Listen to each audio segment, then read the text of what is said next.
Selamat pagi, perkenalkan saya Mirza Mabdurrahman, vulkanolog dari Institut Teknologi Bandung. Pagi ini kita berada di utara kota Bandung, berada tepat di tepi dari Gawir Sesar Lembang, tepatnya di Gunung Batu. Di belakang saya ada gunung yang sangat terkenal sebagai ikon dari Jawa Barat, adalah Gunung Tangkuban Perahu. Kita akan berdiskusi di mana tempat pembentukan gunung berapi, dan juga kita akan membahas bagaimana suatu gunung api bisa meletus.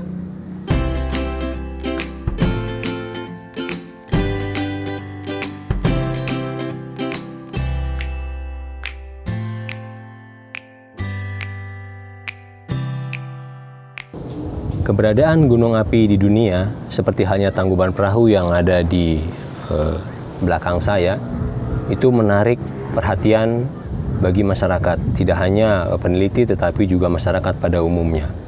Ya, tentu sekarang kita bisa menjelaskan dengan baik secara geologi, tapi saya akan membawa kembali bagaimana pembentukan gunung api ini menimbulkan pertanyaan jauh lebih dari 200 tahun yang lalu. Pada awal abad ke-17, keberadaan gunung api di dunia tidak bisa dijelaskan. Mereka mengetahui keberadaan gunung api, tetapi tidak pernah tahu kenapa gunung api tersebut muncul di sana.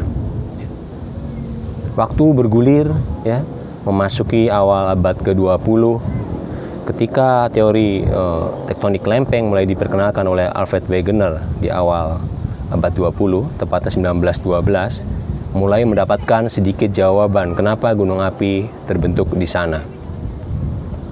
Seiring berjalannya waktu, data pendukung, geofisika, pemekaran lantai samudra, pembalikan medan magnet di lantai samudra bisa menjelaskan teori tektonik lempeng dengan baik. Akhirnya sekarang kita bisa mengenal 3 lokasi utama di mana gunung api bisa terbentuk. Bahwa semuanya ternyata berkaitan dengan tektonik lempeng. Keberadaan gunung api akan berada tepat pada batas-batas lempeng yang berinteraksi. Ada 3 lokasi utama, saya akan bahas satu persatu. Yang pertama adalah yang berkaitan dengan zona subduksi, di mana lempeng yang satu menyusup di bawah lempeng yang lainnya. Ada 2 skenario di dalam zona subduksi ini.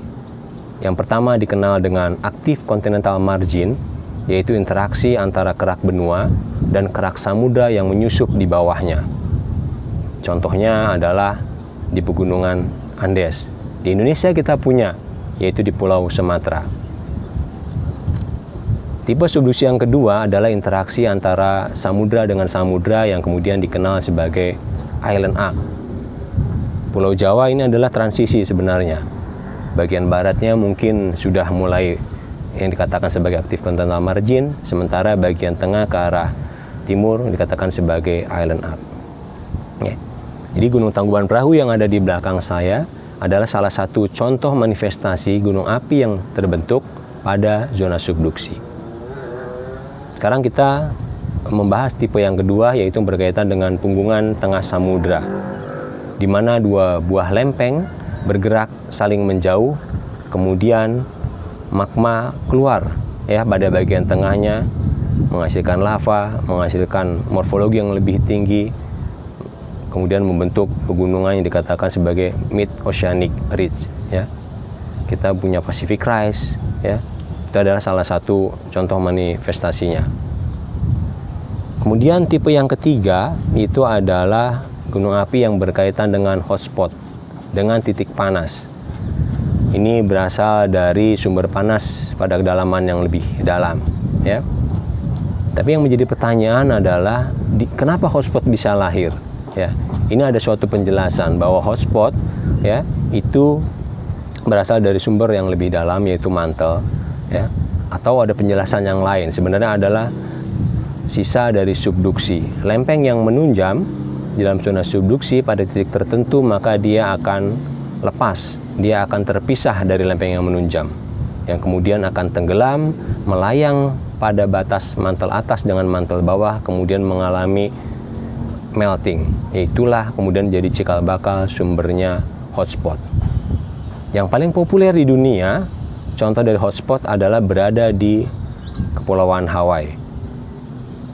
Itu adalah salah satu contoh gunung api yang terbentuk di hotspot. Di Indonesia apakah kita memiliki?